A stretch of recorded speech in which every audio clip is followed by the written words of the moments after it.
Hello students, अब जो हम लोग पढ़ने वाले हैं वो गॉस लॉ की थर्ड एप्लीकेशन पढ़ने वाले हैं due to a charge spherical shell. आपने प्रीवियस वाले लेक्चर्स में, प्रीवियस वीडियोस में आपने देखा होगा कि हम लोग ऑलरेडी वन डायमेंशनल बॉडी की बात कर चुके हैं, टू डायमेंशनल बॉडी की बात कर चुके हैं, ये जो बात कर रहे हैं थ्री डायमेंशन की। मगर यहाँ पे जो प्रॉब्लम है वो प्रॉब्लम समझे कि थर्ड वाली बात कर लिए, बट हम लोग अभी भी किसके बारे में बात कर रहे हैं? Spherical shell. स्फेरिकल शेल का मतलब समझ रहे हो? आपकी जो प्लास्टिक की बॉल होती है, जो आपका बलून होता है, वो होते हैं स्फेरिकल शेल। वो अंदर से कैसे होते हैं? खोखले होते हैं। चाहे तो हम लोग हॉलो स्फीयर भी बोल सकते हैं इसे। मतलब ये जो आपका स्फेरिकल शेल, शेल का मतलब अपने आप में क्या होता है? हॉलो से मतलब होता है। तो ये जो आपका बनके तैयार हुआ है, ये क्या होगा आपका? ये अंदर से खोखला होगा। मतलब अगेन आपका जो चार्ज डेंसिटी होगी वो फिर से कितनी है? सिग्मा है, ना कि रो।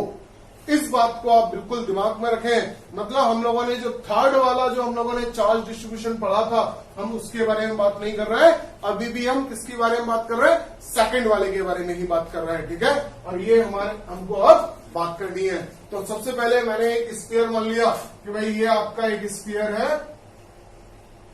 और इसकी रेडियस कितनी है? रेडियस है आपकी आर, सॉरी कैपिटल आर ले लेते हैं। और इसकी जो डेंसिटी दी गई है वो दी गई है प्लस सिग्मा। मतलब ये आपका पॉजिटिवली चार्ज स्फीयर है, ठीक है? अब मैंने क्या किया? मैंने इस तरीके से यहां पे एक गॉसियन सरफेस ली। गॉसियन सरफेस में फिर से स्फीयर ही क्यों ले रहा हूं? वही सिमेट्री की वजह से। भाई अगर इसे मैं सिलेंडर के अंदर बंद कर देता तो मुझे सिमेट्री नहीं मिलती। मैं ट्रायंगल के अंदर बंद कर देता, कोन के अंदर बंद कर देता, मुझे सिमेट्री नहीं मिलती। तो सिमेट्री मुझे कहां से मिलेगी? कि एक और स्फीयर ले लूं और उसका सेंटर भी कहां हो? इसी जगह पे हो। और इस तरीके से अगर मैं ले लूंगा तो अब मुझे क्या मिलेगी? सिमेट्री मिलेगी हर पॉइंट पे, हर जगह पे। तो इस तरीके से मैंने एक आर रेडियस का एक स्फीयर ले लिया। अच्छा, इसमें हम लोग तीन केस लेंगे। तीन कौन कौन से केस लेंगे भाई?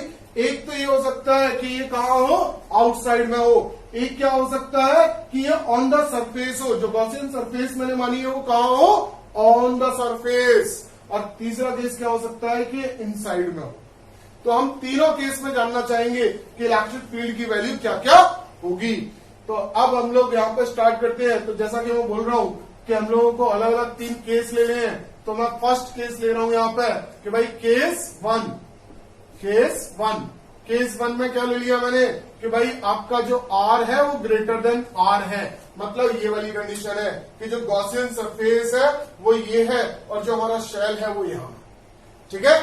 तो अगर इस तरीके से बात करें हम लोग तो सबसे पहले बात कर लेते हैं कि भाई फ्लक्स का फॉर्मूला क्या है?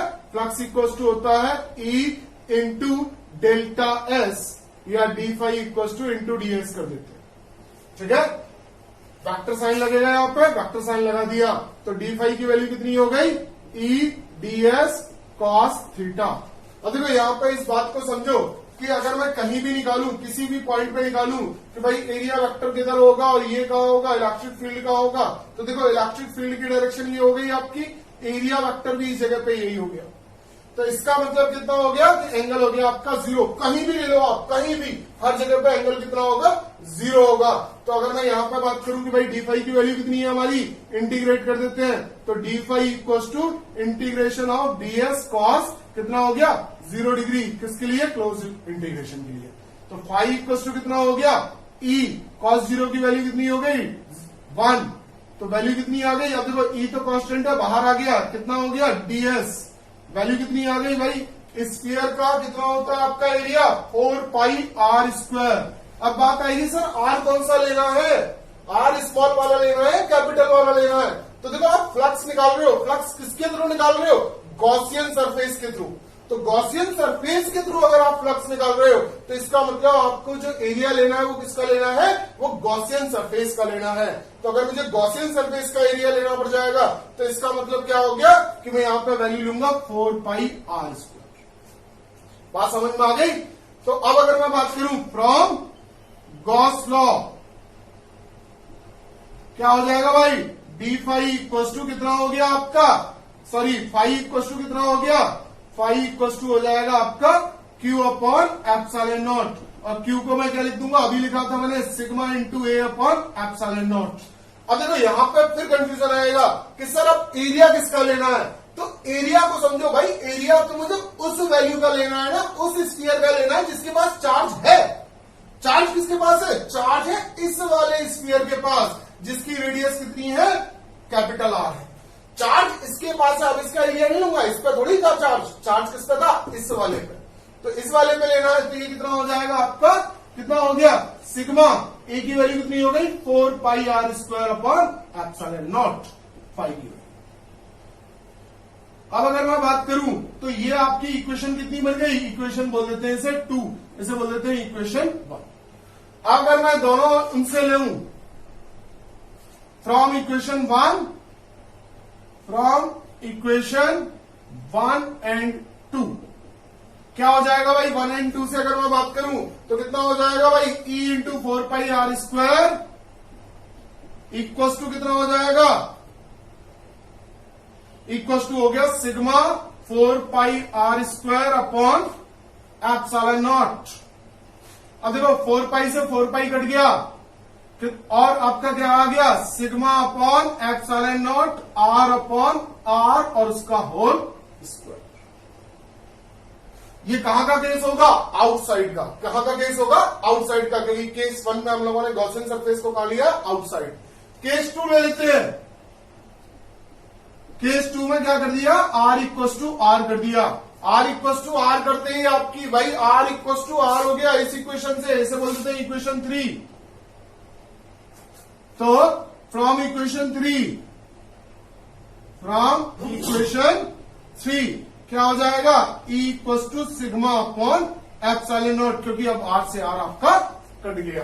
तो ये आपकी वैल्यू हो जाएगी यहां से। ठीक है, तो अगर मुझसे ऑन द सरफेस पूछा जाएगा तो सिग्मा अपॉन एप्सिलॉन नॉट। अगर आपसे पूछा जाएगा कि भाई आउटसाइड में बताओ तो आर अपॉन आर का होल स्क्वायर मल्टीप्लाई हो जाएगा इससे।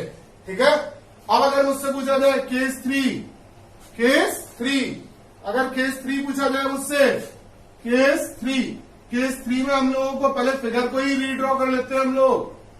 तो अगर मुझे फिगर को रीड्रॉ करना हो तो क्या हो जाएगा? मैं फिगर थोड़ी छोटी कर दे रहा हूं भाई।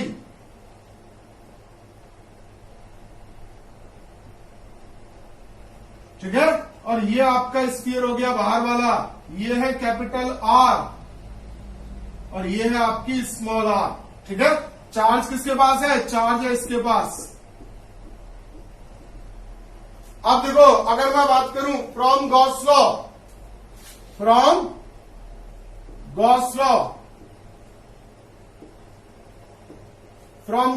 फाइव इक्वल टू क्या होता है? क्यू एनक्लोज वर्ड में लिख रहा हूं दोबारा से। क्यों लिखना पड़ जा रहा मुझे? क्योंकि अब इसकी बात करनी है हम लोगों को। अब देखो बात को समझो, क्या मेरा जो गॉसियन सरफेस है वो कहां है? अंदर। और ये कैसा है? एक सेल है। सारा का सारा चार्ज कहां है? बाहर की साइड। बाहर सारा चार्ज है, गॉसियन सरफेस है अंदर। तो गॉसियन सरफेस ने कोई भी चार्ज को एनक्लोज किया ही नहीं। चार्ज एनक्लोज है ही नहीं है। केस 3 में, जो कि केस 3 कौन सा हमारा? R is less than r. इसका मतलब कोई भी आपका फ्लक्स जो है क्यू जो है, क्यू एनक्लोज हुआ ही नहीं, चार्ज एनक्लोज हुआ ही नहीं। तो चार्ज एनक्लोज नहीं हुआ तो फ्लक्स फाई इक्वल टू कितना हो गया? 0, because q enclose equal to 0। ठीक है, फ्लक्स की वैल्यू आ गई। बट फाई इक्वल टू क्या होता है? Phi equal to E into delta s. अगर मैं वैल्यू रख दूं ई इंटू डेल्टा एस, कौन सी बोल रहे हैं इसे? इक्वेशन बोलते हैं 4, इसे बोल देते हैं इक्वेशन 5। अब अगर मैं बात करूं फ्रॉम 4 एंड 5,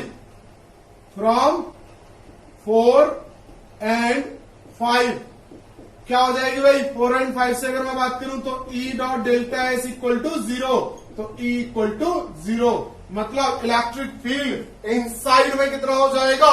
0 हो जाएगा। तो ये बातें आपको यहां से याद रखनी है। और बोर्ड में 5 नंबर तक का ये आ जाता है भाई, 5 नंबर तक का। अगर 5 नंबर में वो पूछेगा तो आपसे एक चीज और ऐड करा देगा कि भाई आपको क्या करना है? आपको ग्राफ प्लॉट करना है आर वर्सेस ई। अब आर वर्सेस ई जब आपको ग्राफ प्लॉट करना है, आर की वैल्यू कहां से स्टार्ट होगी, सेंटर से, मतलब आप पहले इनसाइड वाला केस लोगे, फिर ऑन द सरफेस वाला केस लोगे, और एंड में कौन सा ले लोगे, आउटसाइड वाला। ये जस्ट अपोजिट हो जाएंगे, यहां से स्टार्ट करना है, फिर यहां आना है, फिर यहां आना है। अब देखो बात को समझो कि जब तक आर इक्वल टू आर नहीं हुआ, जब तक आपका इनसाइड का केस बना रहा, इलेक्ट्रिक फील्ड की वैल्यू कितनी रही आपकी, 0 रही। इलेक्ट्रिक फील्ड की वैल्यू कितनी रही आपकी, 0 रही। इलेक्ट्रिक फील्ड कब तक 0 रहा, जब तक आर इक्वल टू आर नहीं हुआ। जैसे ही आर इक्वल टू आर हुआ, आर इक्वल टू आर वाला केस कौन सा था, ये वाला केस था हमारा, आर इक्वल टू आर। इसका मतलब आर इक्वल टू आर होते ही क्या हो गया, इलेक्ट्रिक फील्ड की वैल्यू हो गई सिग्मा अपॉन एप्सिलॉन नॉट। एकदम से बढ़ गई भाई ये वैल्यू, और वैल्यू कितनी हो गई हमारी, ये वैल्यू हो गई आपकी sigma upon epsilon not electric field. और जैसे ही हम आउटसाइड में पहुंचे तो केस 1 आ गया हमारे पास। अब उसमें केस 1 में देखो इलेक्ट्रिक फील्ड क्या कर रहा है आपका, इनवर्सली प्रोपोर्शनल है आर के। ये वाला आर तो कांस्टेंट है ना, ये तो स्फीयर का है, सेल का है, ये है गॉसियन सरफेस का, ये गॉसियन सरफेस का है। ये क्या कर रहा है आपका, ये बढ़ रहा है, मगर है कहां है, डिनोमिनेटर में। तो इलेक्ट्रिक फील्ड क्या करेगा, डिक्रीज करेगा। और मैं आपको ग्राफ वाली क्लास में बता चुका हूं कि भाई आपका क्या होगा, इनवर्सली प्रोपोर्शनल जब भी होगा तो आपका ग्राफ कैसा बनेगा, हाइपरबोला। आप चाहो तो यह लिख दो, is proportional to 1 upon r. तो इस तरीके से आपके पूरे के पूरे 5 नंबर मिलेंगे। आपको केवल ये काम करना है, केवल इतना करते ही आपको पूरे के पूरे 5 नंबर मिल गए। बहुत आसान सा काम है, बहुत आसान काम है। और एक बात और बोलूं कि यहां पे हमारे चैप्टर 1 की थ्योरी पूरी की पूरी कंप्लीट हो जाती है। इस तरीके से हमारा चैप्टर 1 थियोरेटिकली पूरा का पूरा कंप्लीट हो चुका है। सारे कंसेप्ट जितने थे वो मैंने आपको बता दिए हैं। अब बात आती है एक्सरसाइज की। तो अगर एक्सरसाइज में आपको कोई भी प्रॉब्लम आ रही है एनसीईआरटी एक्सरसाइज में या अदर बुक में, आप उसे कमेंट सेक्शन के अंदर आप अपना क्वेरी जो भी है वो सारी की सारी लिख दें कि सर हमें ये वाला क्वेश्चन नंबर प्रॉब्लम कर रहा है, ये हमें क्वेश्चन नंबर प्रॉब्लम कर रहा है, या आपके पास अदर कोई और कॉम्पिटिटिव बुक्स हैं उनसे आप पूछना चाह रहे हैं, तो वो क्वेश्चन पूरा का पूरा लिख दें। हो सकता है मेरे पास बुक वाली हो या ना हो, तो आप पूरा का पूरा क्वेश्चन लिख दें उसके अंदर, ठीक है।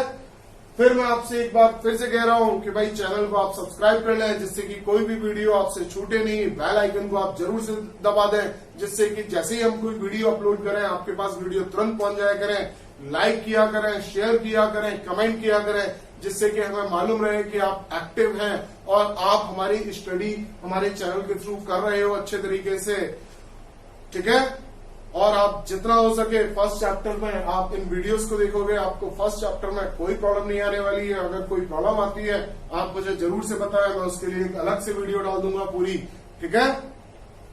तब तक के लिए हम लोग अब मिलेंगे सेकंड चैप्टर में, ठीक है। आप लोग बढ़िया तरीके से स्टडी करें, जितना हो सकता है आप फर्स्ट चैप्टर के जितने भी आप न्यूमेरिकल सॉल्व कर सकते हैं वो सारे के सारे सॉल्व करें। Good luck.